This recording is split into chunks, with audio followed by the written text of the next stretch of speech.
Em mais um podcast diretamente aqui do Portal para Negócios, aqui no nosso estúdio, no Do It Cowork, nosso parceiro. Hoje vamos falar de tributo, vamos falar de reforma tributária. Tem um monte de gente querendo saber o que é que vai acontecer. Os empresários estão malucos. Doutor João, seja bem-vindo. Muito obrigado. Vamos falar hoje de coisa séria. Primeiro, muito obrigado, Alexandre, pelo espaço, uma satisfação. É o cenário que nós temos, né? A reforma tá aí, só que ao mesmo tempo ela ainda é um fantasma, né? Já temos determinações legais, já temos dispositivos, mas ainda temos questões a serem ajustadas e existe até um perigo de ela ser postergada. Eu lhe digo o perigo porque, assim, cria uma estabilidade do qual o empresariado, em geral, já está no meio. Então, eu vim aqui, né, justamente para a gente debater essa questão. No caso, dou um foco na parte de imóveis, do imobiliário, porque Legal. é uma tensão que existe sobre a reforma tributária. Operações que não se tinham agora, hoje em dia vão começar a ter, né? Pessoa física pode ter o aluguel afetado pelo novo IBS, pela nova CBS. E é um sistema novo que vai começar, né, os seus testes em 26 e até chega ao fim em 2033. Então a gente tem que estar... Obviamente, a partir desse teste, né, a gente precisa começar a entender, ter esse domínio desse novo sistema, para quando a gente virar a década, já tá totalmente ajustado, né? E aí, assim, tanto os profissionais podendo auxiliar os contribuintes, e os contribuintes teriam um pouco mais de consciência do que eles estão arrecadando, do que eles estão pagando.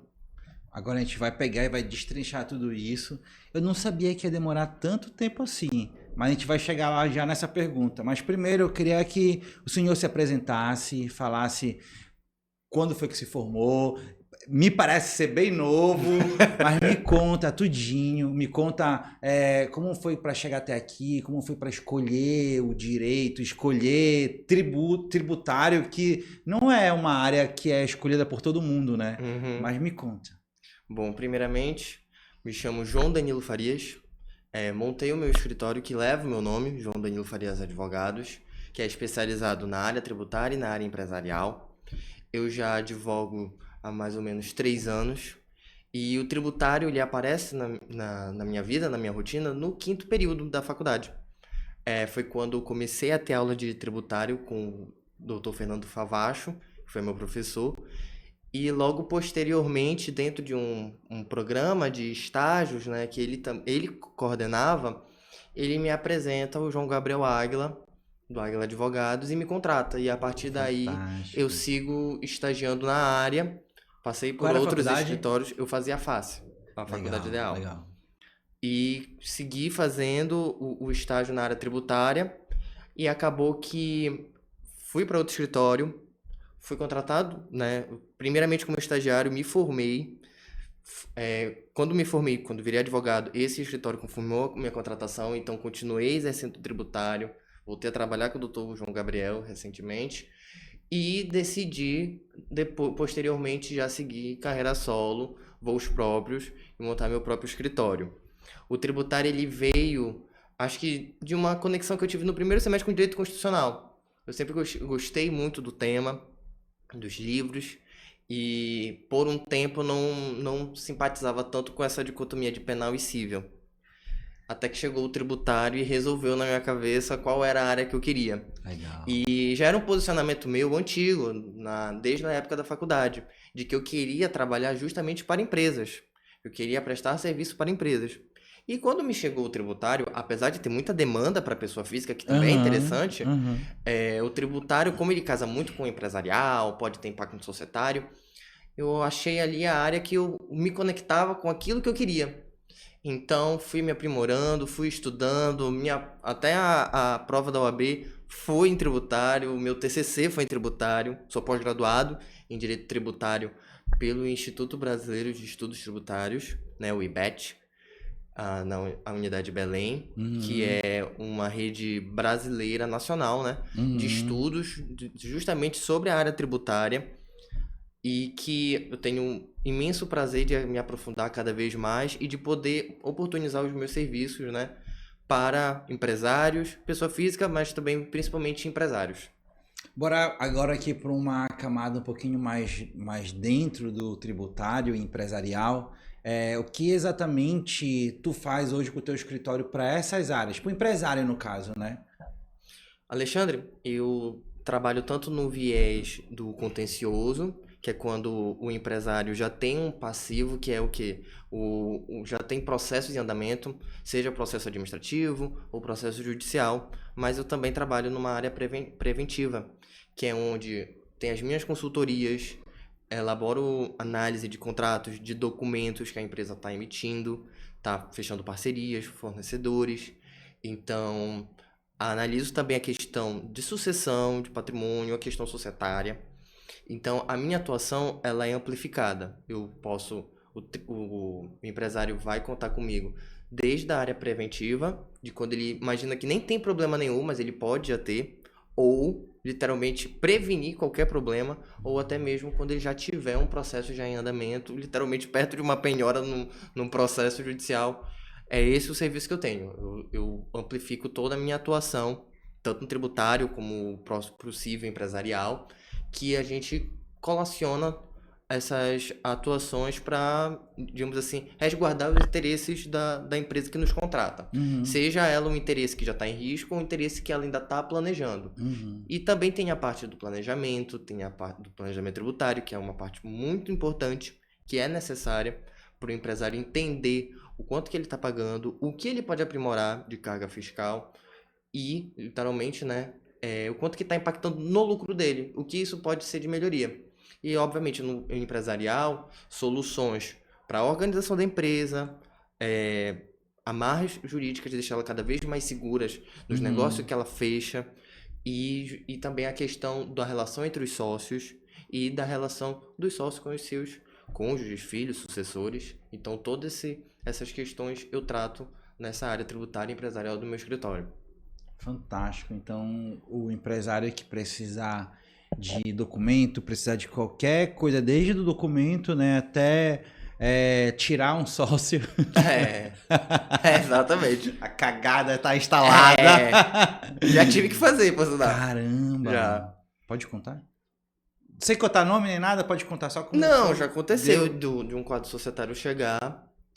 Já tive tanto aqui duas questões, tanto de retirada de sócio, quanto de uma empresa querer abrir mão de um setor dela, que era um CNPJ avulso, né? Diferente da matriz, e eu tive que negociar essa venda.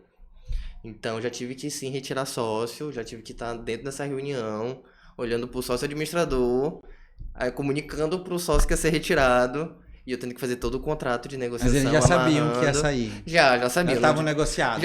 Ele já tinha uma ideia, né? Mas a Uhum. nossa reunião, né? Ele reagiu bem, porque também a reunião foi sem calores, mas a gente também tá pronto pra se tiver alguma questão, entendeu? Caramba. Mas já me aconteceu. E também, outra coisa, Alexandre, que eu faço dentro do escritório, eu planejo também negociações fiscais. Negociações, porque assim, tem vezes que é necessário sim efetuar pagamentos, negociações. Uhum. Então, quais as melhores condições para aquele empresário ou contribuinte, pessoa física, tratar com o fisco? Então, eu ajudo ele a fazer essas transações tributárias, como nós chamamos, que são essas negociações com o fisco, para ele ter melhores condições. Porque tem vezes que o fisco ele está aberto a fazer algumas concessões, por exemplo, desconto de juros, multa, e que às vezes a pessoa não sabe, seja o administrador da empresa ou a pessoa física. Então, eu dou esse assessoramento de negociações fiscais, né?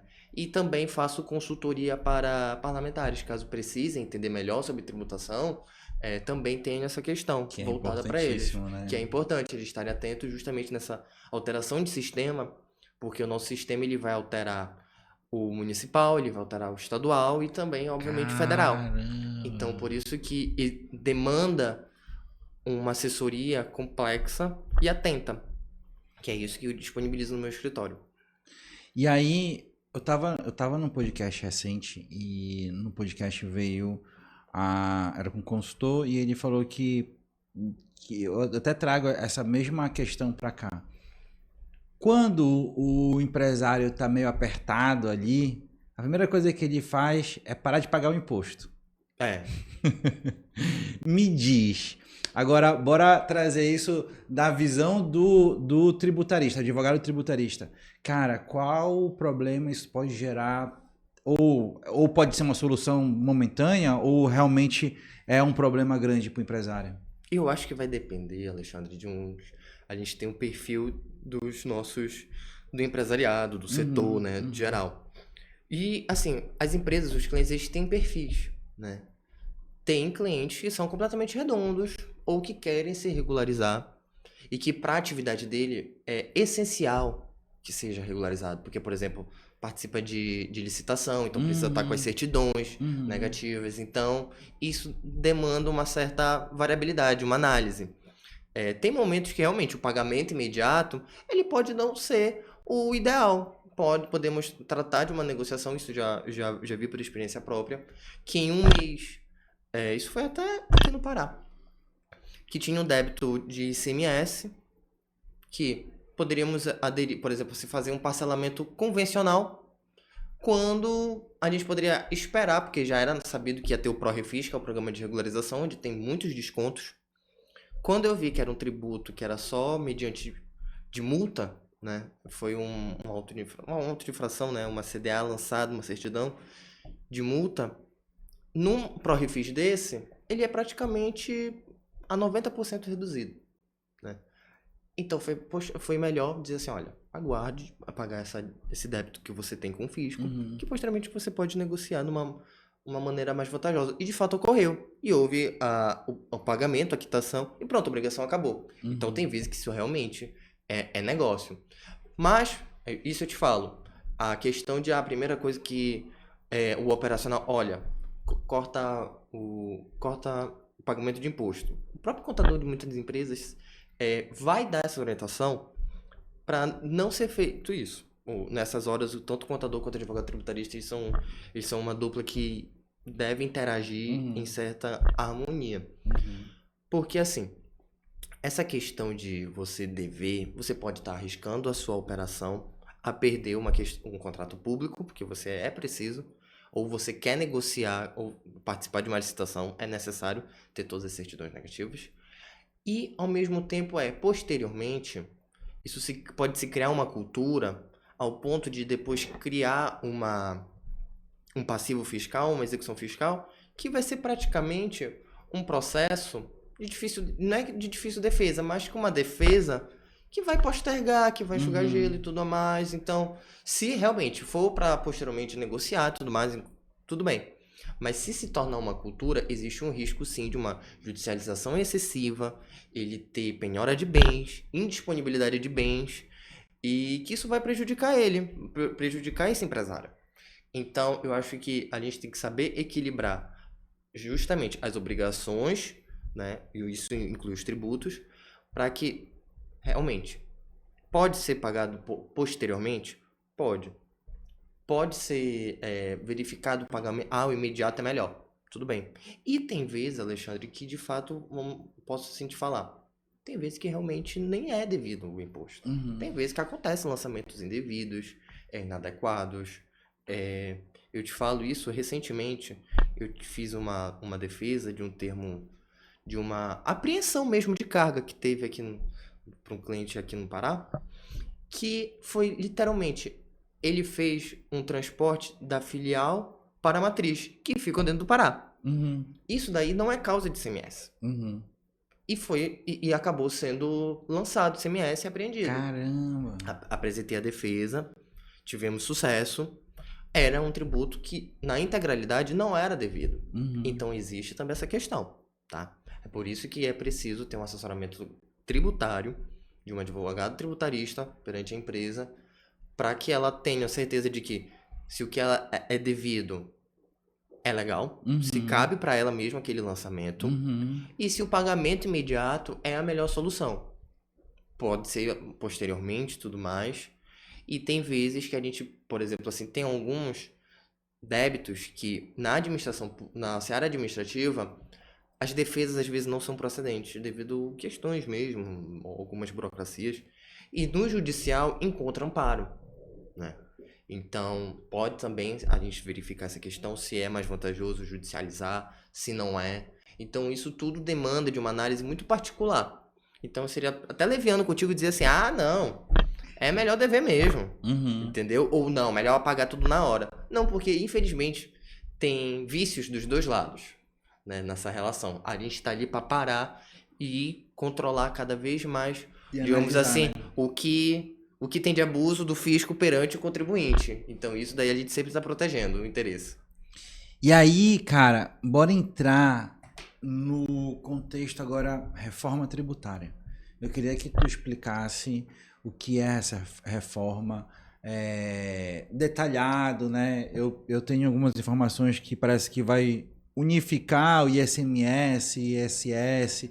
Eu queria entender um pouquinho mais do contexto como um todo, até para trazer mais informação educacional para o empresário que, cara, tem muita gente que não sabe para onde vai. Primeiro, a reforma tributária, ela é uma unificação dos impostos sobre o consumo. Nós estamos vivendo uma reforma sobre imposto de consumo. Já temos algumas alterações sobre a renda, né? Mas serão mudanças mais aprofundadas posteriormente. Esse novo sistema que está meio que assustando todo mundo, ele é sobre o consumo.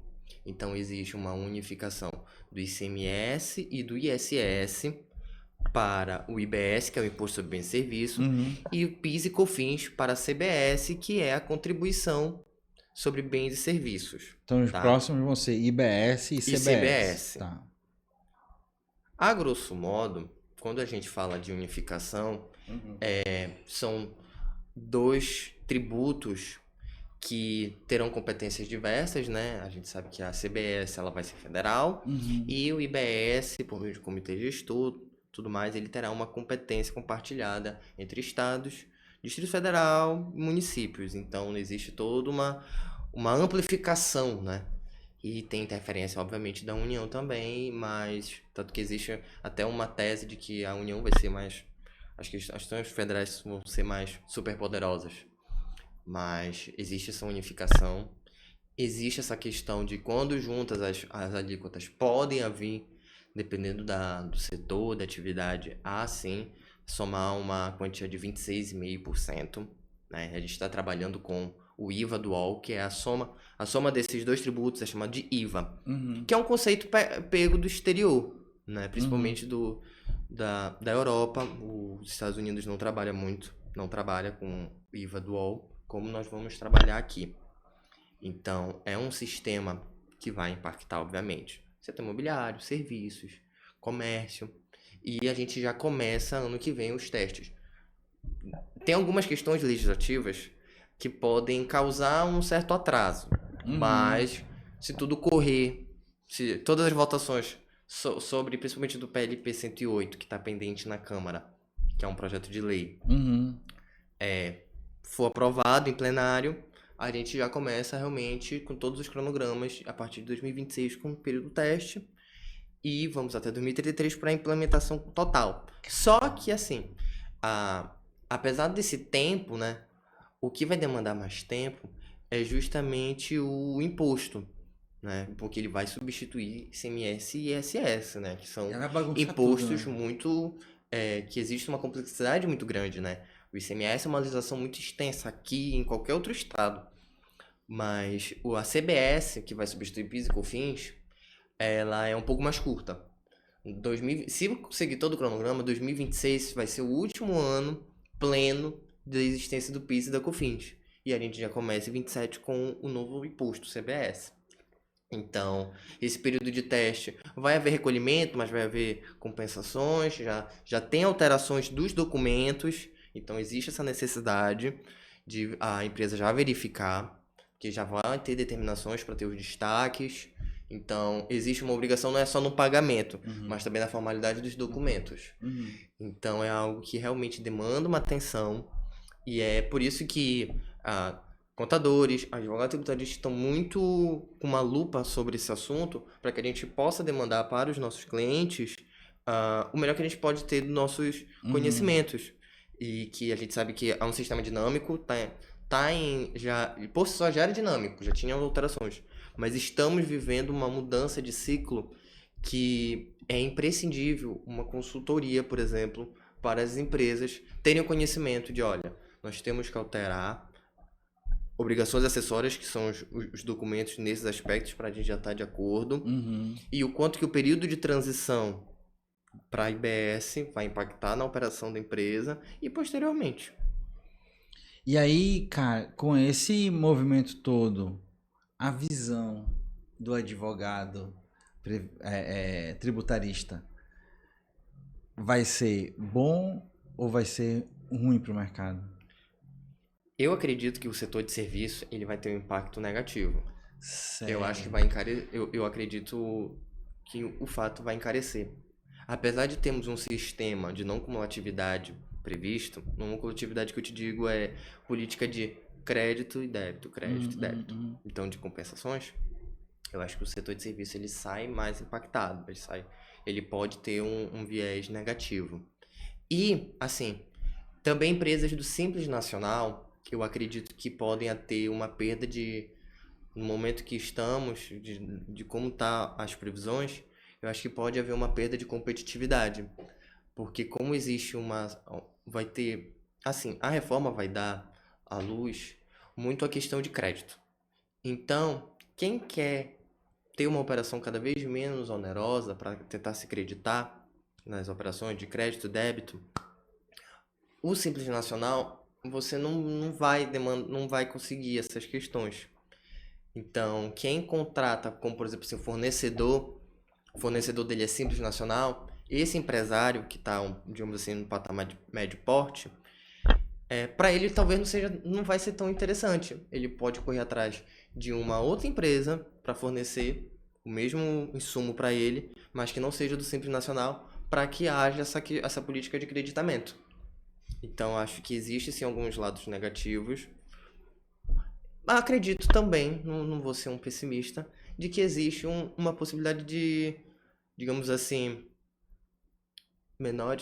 o intuito é diminuir guerras fiscais. Isso daí eu não consigo te confirmar, porque tem que esperar como os estados vão reagir, né? Essa questão de quando tivermos o sistema na prática, né? A gente está com o sistema muito na lei, mas a gente tem que ver na prática, né? No dia a dia das empresas. Então, o intuito é diminuir as guerras fiscais, que são justamente quando um estado praticamente zera tudo, coloca no mínimo possível, enquanto outros estados perdem competitividade, né? Nós sabemos de casos de guerras fiscais que não são saudáveis, pelo contrário, isso daí causou... Eu acho que o ICMS tem muitos retalhos em todos os estados justamente um pouco por causa disso.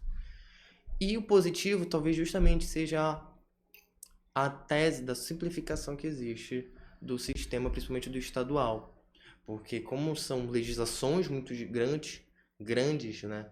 E especificadas com regime especial, e nós sabemos que o Brasil ele tem uma diversidade muito grande. Então, o que é produzido aqui no Pará não é produzido em Santa Catarina, né? Então, sabemos que não existe Isso que eu te falo, tipo assim, uma produção nossa cultural, frutas, tudo, alguma coisa assim, não é produzido no Sul. Então, é muita coisa para abarcar no sistema tributário estadual, sim, todos os estados. Então, talvez a CBS venha, o IBS, desculpa, talvez venha para diminuir tanto essa complexidade, essa colcha de retalho gigantesca que tanto o advogado tributarista quanto o contador, a gente tem que consultar lei, decreto, abre uma aba, pesquisa, estadual é assim, quando tu vai pesquisar questões, tu tem que estar pronto para sempre estar atento.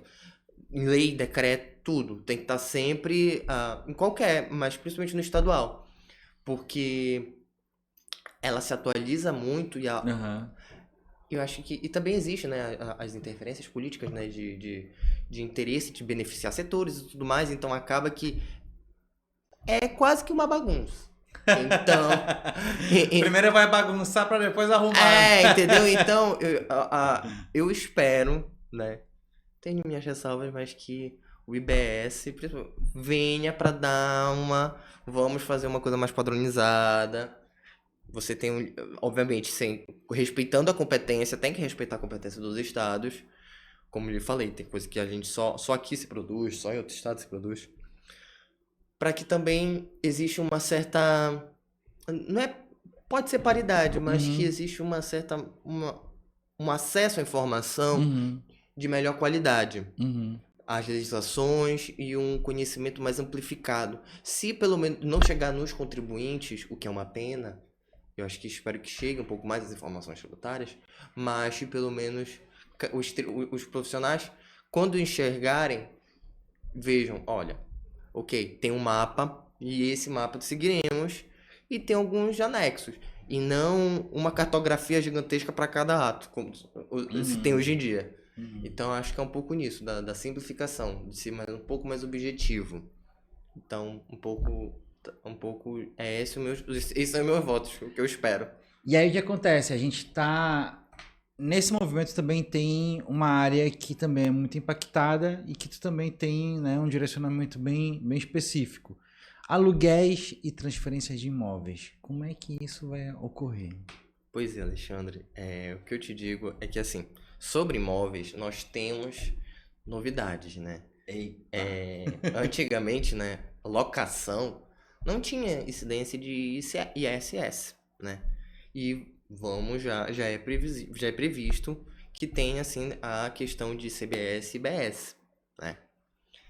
Hoje em dia, por exemplo, assim, transferência já tem incidência do ITBI, né? Mas alienação de imóveis vai também estar prevista no CBS e na IBS. Agora, o que eu posso te falar, que assim, como sempre, né? Tem as normas de isenção, tem as de não incidência, mas que existe sim essa questão de risco. Por exemplo, assim, pessoas físicas que estão operando aluguel, né?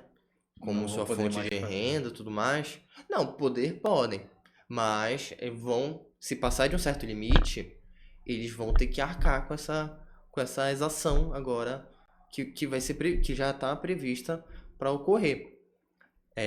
Existem as exceções, né? Por exemplo, pessoa física, para não ser considerada contribuinte de IBS-CBS, ela tem que ter um limite de renda anual de 240 mil. Passou disso, mas se você tiver, digamos assim, passou de 240 mil, um pouco mais de 10%, né? Só não pode bater em 20%. Se passou em 10%, a gente tem uma tolerância de que ultrapassou o limite, essa pessoa vai recolher o IBS-CBS no ano posterior. Caso ultrapasse esses 20%, ela já vai recolher no ano que está em vigência, tá? Mas assim, tem essa questão dos 240 mil e até 3 imóveis vai estar sossegado da questão do IBS. E na alienação também. Alienação até 3 imóveis, e desde que esses imóveis, né, do alienante façam parte do patrimônio dele em 5 anos, né?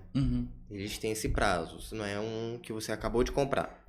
Então, tem todas essas questões que a gente verifica que existem inovações, né? Pode ter esse risco, por exemplo, assim, uma pessoa física que tem 4 imóveis e vive desses aluguéis, ela vai recolher esses impostos, coisa que ela não recolhia na época do ISS. Ela vai agora começar a recolher. A gente presume que 4 imóveis vai dar mais do que 240 mil anual, porque é 20 mil mensal, então quem tem mais ou menos 4 vai ter que pagar. Mas é possível. Por isso que também tem umas soluções que eu acredito que, por exemplo, assim, ainda vai valer mais a pena CPJ para exercer atividade. Mesmo que, digamos assim, eu tenho mais de 3 imóveis e sou pessoa física. Eu indicaria que fosse criado uma PJ. Porque, por si só, ela já tem uma tributação mais alta. Porque, nesse atual sistema. Porque, assim, ela já paga imposto de renda mais alto. PF paga 27,5%, né? A alíquota. Enquanto pessoa física, ela já diminui drasticamente, né? Nós trabalhamos com uma lógica de 15%. Então, a gente sabe que isso pesa. Então, acho que tem aprimoramentos a serem feitos que eu indicaria que fosse, sim, já uma PJ, por exemplo. E até puxando já essa questão do PJ, o investidor, o empresário que tem vários imóveis, né? O que é que tu indica para eles ficarem atentos nessa mudança ou só deixar ali, já tá no CNPJ dele mesmo, né? Uhum. Se esses imóveis não estão ainda numa holding familiar, isso eu te digo até para ter um certo controle, porque assim, a magia das holdings ela ficou um pouco mais limitada com um projeto de lei que está em tramitação no Congresso e falta aprovação só da Câmara. Que antigamente, né, antigamente não, até esse ano, né, você pegava o valor contábil do imóvel. E agora vai ter o valor de mercado ajustado, então vai se tornar mais oneroso. É uma atividade de hold que vai se tornar mais complexa. Então, ainda é efetiva, mas ela vai demandar uma atenção maior. Por isso que vai ser cada vez mais indispensável a figura de um advogado para regularizar todo o ato constitutivo, acompanhar justamente o valor desses imóveis, para que a hold tenha de fato a firmeza, para que as empresas e os sócios tenham esse amparo. Assim, Alexandre, como eu te falo, é sempre muito individualizado, né? A minha análise é muito individualizada, de empresa para empresa. Tem empresas que elas já estão todas redondas dentro de uma linha de proteção patrimonial, sucessória, dentro das holdings, que, como eu te falei, né, vão precisar ser atualizadas, ser, digamos assim, e as novas serem mais atentas, né? Não é mais só uma limitada. Então tem que ter mais uma atenção. É uma LTDA com mais complexidade. E eu, obviamente, sempre com questão de imóveis, é sempre verificar cautela. Regularização é sempre importante, apesar de não ser uma questão tributária, mas agora a gente tem que pontuar. É sempre importante estar com as empresas regularizadas, com os imóveis regularizados, né? Tendo todas as documentações junto com o cartório. E eu indico sempre isso. A gente precisa de cautela, tem que ter uma análise, para que aí a consultoria lhe dá uma resposta cada vez mais firme. Dizer, precisamos mudar essa operação, ou mantemos, fazendo poucos ajustes, ou realmente essa operação está equivocada e vamos ter que refazer do zero. Entendi. E aí, para você agora, eu tenho 2 recadinhos, tá? Rapidão. O primeiro recadinho é: se você ainda não se inscreveu nesse canal do YouTube, você tem que se inscrever, porque a gente traz aqui os maiores empresários para falar de negócios. Imagina só, você empresário do outro lado está precisando reorganizar a sua vida tributária. O doutor está trazendo aqui informações valiosíssimas, porque ano que vem todo mundo vai ter que se adequar. Não vai... E me falaram o seguinte, Alexandre, ninguém vai fugir, porque eles já vão começar o ano já monitorando todo mundo. Assim, monitorado, né? A gente já, né? Já é, né? Enfim, já temos a nossa vigilância, né? Mas a questão é que é um momento em que o próprio fisco precisa se adequar. E assim, tanto de nós contribuintes, mas eu também até nessa hora penso do outro lado, né? Os funcionários estão tendo que... Porque a gente fala também de um sistema novo, um sistema mesmo eletrônico. Segura. A gente vai voltar aqui de funcionários. Rapidão, só para terminar a mensagem. Você tem que se inscrever aqui, porque a gente traz aqui os maiores empresários e, com toda certeza, se alguém que estiver assistindo tirar uma sacada desse vídeo, tirar uma mensagem desse vídeo e aplicar no seu negócio, pode ser que vire a chave do negócio e ele vá para outro nível. Com certeza. Então é muito importante que você assista, se inscreve, assina o sininho. E agora a segunda é que eu tenho um presente diretamente da Italinha. A Italinha mandou um presente aqui para ti. Muito obrigado. Italinha criativa, fica ali na Gentil. Pode abrir. Posso? Pode, claro. Fica ali na Gentil, faz esquina com a Gentil, com a 3 de maio. Olha, obrigado. É aquele... Se beber uma térmica, cervejinha, coloca a cervejinha, coloca uma água pra uma praia. Ou então, sabe... Ser portátil. Vou levar a a minha marmita. Não é a marmita que fala, é a minha lancheira, né? Não, acho que é marmita. Né? Eu não tenho esse costume. E aí, pô, vou levar aqui pra esquentar e tal. Show de bola. Presente diretamente da nossa parceira Tayana e do Dil. Muito obrigado. E a gente falando de imóveis aqui, então você que tá aqui escutando e tá com seu imóvel aí, quer reformar sua cozinha, Italinha tá vindo com um showroom novo, hein? Fantásticos, são fantásticos. Parceiros, amigos, fantásticos. Muito obrigado. Aí voltando lá, você tava falando do funcionário. Porque os servidores, né, também vão ter que ter essa adaptação. Caramba. Porque, todo assim, mundo vai mexer com o mercado todo. Mexe, porque assim, a gente tá falando sempre do lado, né, dos que são cobrados. Mas o cobrador vai ter que estar muito atento. Né? E a gente sabe que esse regramento, vou até alterar o termo, que eu falo de sistema tributário, mas eu vou para não confundir. Esse regramento todo, ele vai resultar num sistema que as empresas vão alimentar, os contribuintes vão alimentar, que é um sistema que tem que ser mais potente que o do Pix, por exemplo. Caramba. Então, é algo realmente complexo. Por isso que vai demorar todos esses anos, né? Eles tinham de aprimoramento. Drex, mas não deu... Aquele é monetário. Né? É sobre o real digital. Então, a gente vai posteriormente... É maior. Tudo isso que vai acontecer agora no que vem é maior do que ele. A partir do ano que vem já teremos. Tem alguma data já específica? Dá não. Devido a essas questões de especificação, até porque, como eu te falei, né? Existe um risco, existe um cronograma, né? Por exemplo, assim, 2027 já começa a CBS, de vez, né? Um novo tributo. E se a gente for pensar, né? Já estamos em pulo de 26, então temos um ano para operar com PIS e COFINS e posteriormente o que a gente vai trabalhar é com o rastro dele, com a questão do creditamento. Para quem daqui sobrou e tudo mais. Mas, de fato, a gente já tem tributos novos. Último ano do PIS e COFINS, então. Toma. Então, eu espero que tudo que está pendente de aprovação seja pontuado para que a gente já, de fato, comece 26, de fato, dentro dos cronogramas.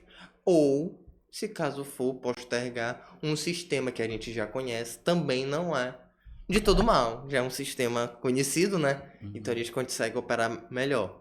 Mas eu, sendo bem sincero, Alexandre, muitos tributaristas pensam na ideia dessa postergação, né? Caso o Poder Legislativo não consiga efetuar a votação. Mas eu acho que, assim, a gente já vive numa confusão, numa imersão, assim, caótica, que, assim, eu imagino...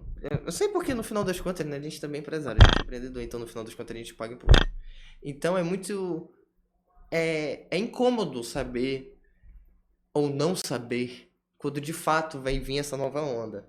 A gente já tem todo um cronograma, a gente precisa de mais regulamentações, mais legislações que complementem os dispositivos para que seja cada vez mais redondo, né? A gente tem a ideia de que o sistema ele vai ser mais circular. Só que tá mais na ideia, a gente precisa cada vez mais esse círculo vai se fechando, para que a partir de 2033 ele já seja cada vez mais pleno, tanto de conhecimento nosso quanto do contribuinte. E aí me conta, quem tem imóveis hoje, qual é o primeiro ponto, qual é a primeira decisão que tem que tomar para ano que vem? Pessoa física. Primeiro me contratar, né? Primeiro me contratar. Primeiro uma consultoria completa. Pessoa física. Tem que ver quantos imóveis ela tem. Para que aí a gente possa ver se ela vai estar dentro da isenção. Se estiver fora, já analisamos a viabilidade de transformar em PJ. Até principalmente porque não só o imposto sobre o consumo, o imposto sobre a renda dela vai ser atenuado. A gente tem que verificar tanto... Eu tô falando muito de consumo, mas nessas horas quem tem imóvel tem que ver se a renda também não vai ser aprimorada com uma nova operação. Além disso, é necessário sim verificarmos a previsão era melhor que, por exemplo, domicílios não, né? Imóveis não residenciais, os contratos teriam que ter sido firmados no final desse ano e registrados também, para que a gente possa estar dentro dessa margem de transição. E os imóveis de locação residencial não tem problema. Porque nós temos na legislação da Lei Complementar 214 uma parte sobre o regime especial, né? Tanto para incorporadora, o lote de solo, mas também para a questão de locação. Uhum. E que isso favoreceria as operações também de locação, para que não seja já logo uma obrigação de bate-pronto chegando no contribuinte. Então, acho que tem que verificar essa questão dos contratos novos. E também pontua a questão da holding, que a gente já ingressa na questão societária, empresarial. Se é necessário revisões, porque com as alterações legislativas nós temos sim que verificar se aquele instrumento ainda vai ser suficiente para fins de proteção patrimonial e sucessória, e se ele não vai se perder devido à questão do valor que foi atribuído aos imóveis, e se ainda não tiver, como será feito esse novo instrumento. Se ele ainda vai ser, por exemplo, assim, o melhor instrumento, pode ser um trust, também que a gente puxa algumas questões do cenário internacional, porque a gente tem que ver qual é a melhor viabilidade que dê resultado. Então, isso eu te digo, revisão dos contratos de aluguéis, verificar a operação, se vale ainda a pena você receber na pessoa física. Eu tenho um posicionamento que é mais favorável, apesar da simplicidade da operação com pessoa física, acho que vale mais a pena você se instrumentalizar como pessoa jurídica, que aí a carga tributária é menor sobre a renda, por exemplo, e sobre o consumo dentro de uma lógica. A gente tem o limite, né, de 3 para ser isento. E sobre holding, formular novos instrumentos de holding ou outras, como trust, como eu falei. E se ainda se o contrato vigente, né, de holding ainda é viável. E claro, sempre vendo as operações, o contrato social da empresa, se ainda é viável aquela operação societária. E tributação do sistema atual, negociação. Qual é o melhor momento para pagamento? E estamos num momento bom, fim de ano, por exemplo, assim, IPTU nós temos campanha de regularização. E RPJ, CSLL, existe também o programa de transação tributária. Então, dependendo de como for, também é um momento importante para negociações. Se a empresa também tiver problemas com o próprio fisco, às vezes o fisco entende que a empresa tem uma capacidade de pagamento maior do que de fato ela tem, também faça essa revisão, demonstre para o fisco de, olha, a gente tem que, obviamente via sistema, a empresa tem esta capacidade de pagamento, e aí sim a gente consegue condições melhores. Então acho que é justamente isso que a gente tem que rever, e claro, se a empresa tiver processo judicial e processo administrativo em andamento, verificar as possibilidades de defesa, verificar oportunidade de ofertar garantias, também é possível. O tributário, ele é um mundo, né? E ele se conecta com o empresarial. Então, é sempre necessário ter uma boa análise e um bom profissional acompanhado. Que fantástico! Isso aqui não é um podcast, isso aqui é uma consultoria. Porque se quem assistir só esse pedaço e pegar só esse pedaço aqui e seguir, é uma consultoria. Total. Na verdade, te contrata, né? Que tu vai aplicar tudo, né? Mas me conta um negócio. Uma pergunta aqui um pouco mais diferente. Sou dono de um prédio de kitnet. Esse prédio de kitnet, ele, primeiro, é uma pergunta meio leiga.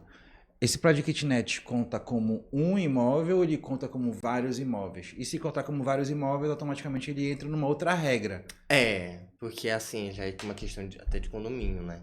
Então, mas ele segue sendo um imóvel, porque ele não vende, né? Ele não vende. Eu tenho conhecido, ele não vende imóveis. Ele não vai revender. Ele só aluga. Então é por isso que é necessário. E justamente a reforma também vai impactar a operação. Bastante. Eu já tô preocupado que eu me mudei agora e eu tô preocupado. Não, tu já pagou ITBI, já pagou tudo, né? Então, já tá dentro. Já tá tranquilo. Tem alguma questão mais técnica para os corretores de imóveis? Vai ficar mais fácil, mais difícil vender? Vai ter alguma... Ou não, é um processo de venda normal? Eu não acredito que vai impactar tanto nas vendas. Assim, no aspecto geral, eu acredito que vai impactar na operação de incorporadora, da construtora. Pode afetar o valor final, né? Mas a equipe de vendas, eu acho que não é Processo mesmo, afetado, até porque a própria transição a venda do imóvel, né, não trata muito do imposto, porque também não é um assunto muito bacana para uma mesa de venda, né? A gente sabe disso. Então, o cara quer conquistar e tudo mais. Então, eu acho que a equipe de venda não é. O que tem que estar é o jurídico, o contábil da consultora, da incorporadora. Aí eles têm que estar atentos. Ei, João, trazendo um pouco mais pro pessoal, me conta, se a tua vida fosse um livro e esse capítulo da tua vida que tu tá vivendo agora seria... Qual seria o título desse capítulo? Eu acho que eu acho que o capítulo é tributação e empreendedorismo. Top. É. Porque é a minha realidade. Tanto a vivência do meu escritório e a minha Empreendendo. área. É. E agora empreendendo, né? Entendeu? Cara, Então, é justamente qual isso. a parte qual a parte mais difícil hoje de empreender pra ti? Eu acho que quando a gente tá falando de técnica, quando a gente tá falando de uma questão, digamos assim, não tangível, Aham. é justamente isso.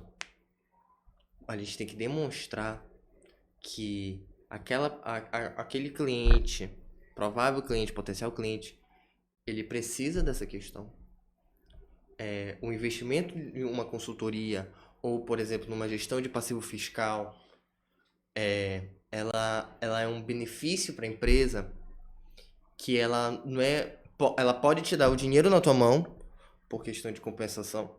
Assim, dinheiro na tua mão, que eu falo ter benefícios financeiros diretos e indiretos, mas eu acho que o principal é justamente você ter diminuição de dívidas, execuções, valores a riscos. Então, existe uma mitigação que te dá de risco, que te dá uma saúde operacional, que esse investimento, ele não só vai nem só equilibrar, ele potencializa a tua margem de lucro. Uhum. Só que ele não é uma coisa que eu te entrego assim, uma caixa, alguma coisa assim, como aqui a sacola. Uhum. Ele demanda de uma questão primeiro, o empresário estar mais ciente. Isso daí também é uma questão. Eu poder falar para o público que está ciente dessas urgências, dessas demandas. A maioria está, né? Mas poder tratar com eles, tratar da equipe técnica, às vezes alguns infelizmente não têm um respaldo técnico por trás. Isso também é uma questão. Às vezes tem operação que realmente não conta nem contabilidade. Às vezes isso daí mata uma saúde financeira Total. de muitas empresas. Então acho que, principalmente acho que quando a gente lida, eu já lidei com empresas que quando eu cheguei era praticamente tudo irregular. Você tinha um PGDAS, que é o documento do Simples, né? Praticamente zerado. A contadora já tinha pontuado, eu pontuei, de que era necessário refazer até por ser um prestador de serviço, já que ele quer expandir, e isso daí é um ponto também importante. A regularização fiscal, ela é de um ponto que, digamos assim, as empresas, o porte da empresa, se você ficar totalmente no anonimato, né, você fica meio que numa informalidade. Isso não te dá segurança para quem está adquirindo o teu produto, o teu serviço. Então, para você expandir, para você crescer, você precisa ter uma responsabilidade fiscal. Que aí você adquire juntamente em parceria com o seu contador, com o seu advogado tributarista. Então, eu acho que é necessário. A gente fala toda de responsabilidade fiscal sempre para o governo, mas eu acho que a gente também precisa falar de que é importante para o benefício do empresário, para chegar mais longe, para alcançar, para negociar melhor, ter mais oportunidade de crédito, poder negociar, por exemplo, participar de licitações, sempre em busca de oportunidades. Então, eu acho que a dificuldade é justamente isso. Você chegar com esse produto, que ele não é, ele é intangível, e eu acho que, obviamente, né, a dificuldade de empreendedor todo santo dia. Você gerir o local que você está, começar a ter Total. a demanda com a questão de equipe, com a questão de pessoas que trabalham com você. Então, de prestadores de serviço. Isso eu tenho vivência, já tenho o próprio que eu posso te dizer. Então, você tem que correr atrás de olha, tem que regularizar essa questão, cadastro nos órgãos de fiscalização, registro, alteração do contrato social, tudo. Então, você tem que estar atento a tudo isso. Uhum. Então, vender, no meu caso, que o escritório é o meu nome, sou eu o rosto, então tá dentro da operação de execução e também fazer parte da operação de venda, fazer a operação do institucional. Então, esses dois, eu te digo, eles são os desafios e que eu sei que tem muito empresário que é justamente isso. Ele faz o produto dele, o serviço dele e precisa também vendê-lo. Então, acho que é um pouco disso e o meu caso, né, você não tem a questão da material. Eu vou te ajudar para que o meu trabalho, né, o meu exercício intelectual impacte, que aí sim a tua empresa tenha ganhos materiais, ganhos financeiros, que vai aprimorar a sua operação. Uma pergunta um pouco mais polêmica agora. Aí, vamos lá. O que é que tu acredita que a maioria dos tributaristas não acreditam? Ou discordam? Eu vejo muita gente cética com a reforma tributária, que não gosta. Sério? Que tributo bom é tributo velho, que tributo antigo. E eu entendo essa lógica, realmente, eu entendo. E eu acho que assim, pra eles também é bom, né? Porque quando se zera o jogo, com um novo sistema, aí também dá margem pra uma nova geração de tributaristas. Que quem souber jogar o jogo agora Quem desde o souber, início vai sair na entendeu? frente. Total. Então verdade. existe, eu acho, vende um pouco disso, eu acho que esse discurso, né? Óbvio, tem Vou pontos... ter que aprender tudo de novo. Óbvio, tem muito tributarista com 20, 30 anos de carreira que teve que sentar pra estudar. Não que já não faça isso, porque, enfim, né? Aí eu estudar Mas um tem novo que processo, né? entendeu? Tudo novo agora. né? Não é à toa que foi criado pós-graduação e cursos de pós-graduação, cursos específicos para a reforma tributária. E que não tá só um advogado jovem como eu. Tem advogado mais experiente, tem auditores mais experientes, tá mexendo com todo mundo. Caramba. Então existe, acho que esse discurso de que existe um malefício, né, de que vai ser ruim. Assim, Alexandre, eu vou te falar. Eu acho que existe o copo meio cheio. A gente está diante de uma questão que pode ser mais direta, objetiva e simplificar questões, principalmente estaduais. Se bem feito, equilibrado, teremos um êxito. Eu queria que fosse melhor. Eu queria que tivesse menos riscos de que a tributação sobre o consumo fosse maior. Eu queria.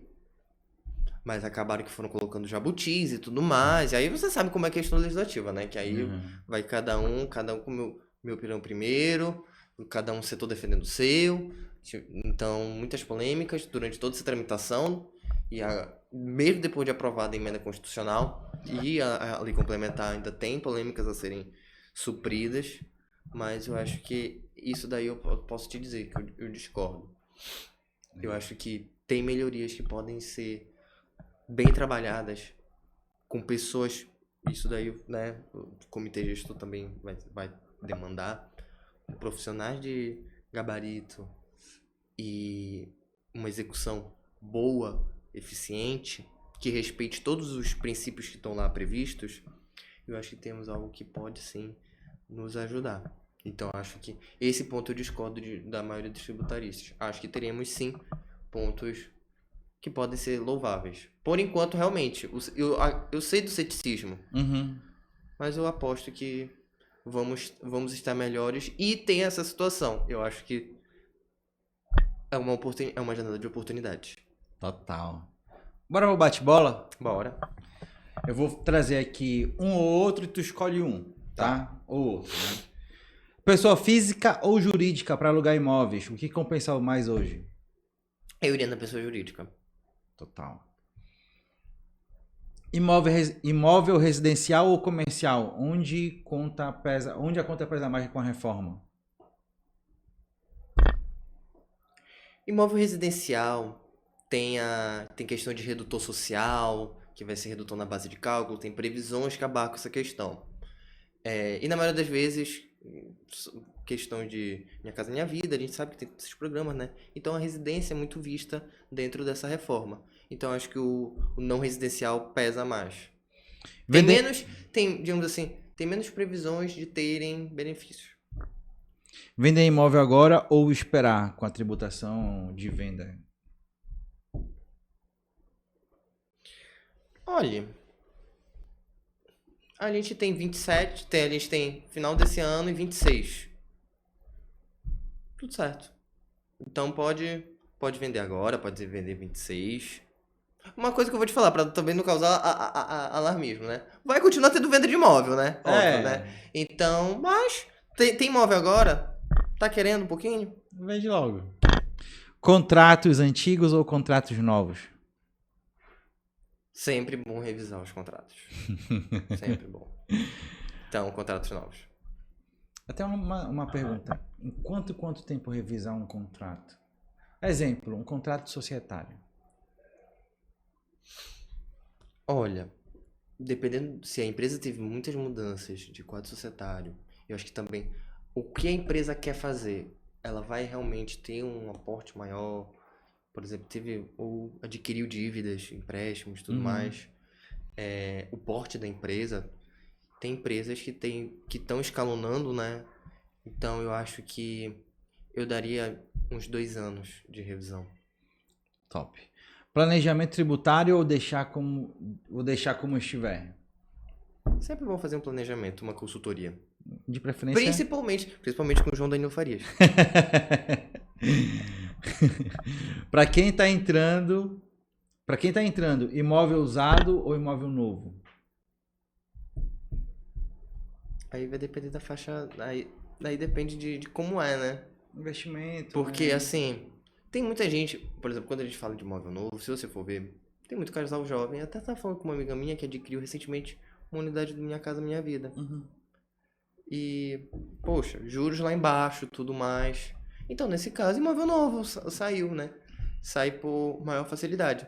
Só que nós estamos vendo aqui em Belém, imóveis novos. Aí eu te falo de uma questão nem tributário. Aí o que eu tô vendo pelo mercado. Que na planta já estão saindo por mais de R$1 milhão.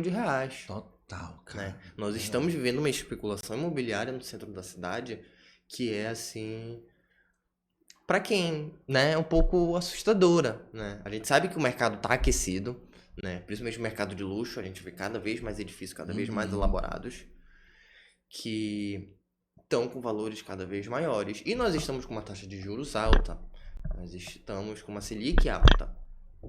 E que não tem uma previsão de redução agora. Apesar de que imóvel de luxo muitas vezes não vai ser financiado em grande, né?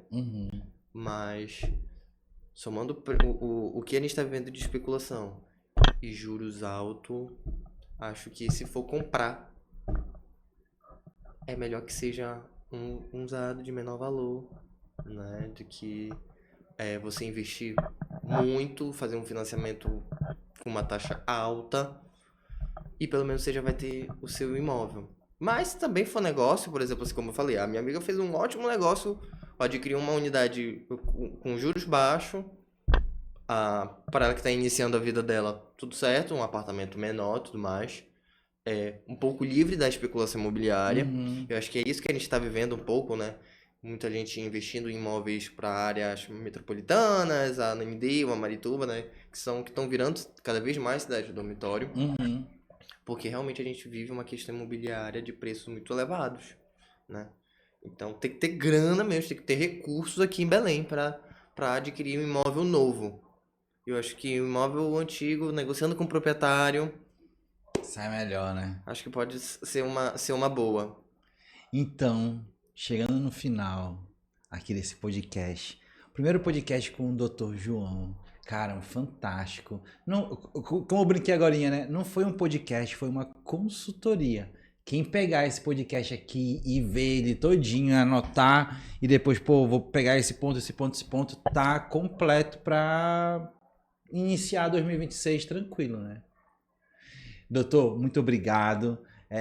Queria que você deixasse as suas considerações finais e fazer aquele pitch, né? Apresentando o seu escritório para quem tiver interesse de conhecer mais o seu trabalho, né? Você pode falar aqui nessa câmera. Bom, primeiramente foi um prazer, obrigado Alexandre pelo convite. Fico muito feliz de poder estar auxiliando um pouco mais, fornecendo um pouco mais de conhecimento para os empresários, principalmente quem acompanha o Portal Para Negócios, que é o local que eu tenho muita confiança, já fiz artigo, já fiz matéria. E, bom, é sempre necessário estar acompanhado de um profissional que lhe escute e que também lhe demonstre todas as razões e todos os riscos da sua operação, ou do que você quer fazer, ou realmente do direito que você deseja pleitear. Meu nome é João Danilo Farias, o meu escritório leva o meu nome justamente porque eu assino essa responsabilidade de poder lhe entregar o que for melhor para você e correspondente justamente para não lhe apresentar riscos, mitigar os riscos que você já tem e prevenir o máximo de risco que você possa vir a ter na sua operação. Eu fico à disposição do seu contato, meu Instagram é João Danilo RF e o meu LinkedIn é João Danilo Farias. Muito obrigado, viu, pela experiência, uma honra e esperamos novas conversas sobre advocacia, empreendedorismo e o que for mais. Muito obrigado, Alexandre. Valeu, obrigado, doutor. E se você chegou até aqui, já sabe, né? Te inscreve aqui no nosso canal, segue o Instagram do portal, portal.paranegócios. E também segue aqui Modesto Alexandre, tá? Segue lá no Instagram, que eu produzo conteúdo também todos os dias.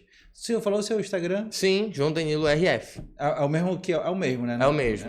Do escritório é só um, né? É o mesmo nome, né? Mas a gente deixar. Então é isso aí, pessoal. A gente fica por aqui. Até a próxima. Muito obrigado. Tchau!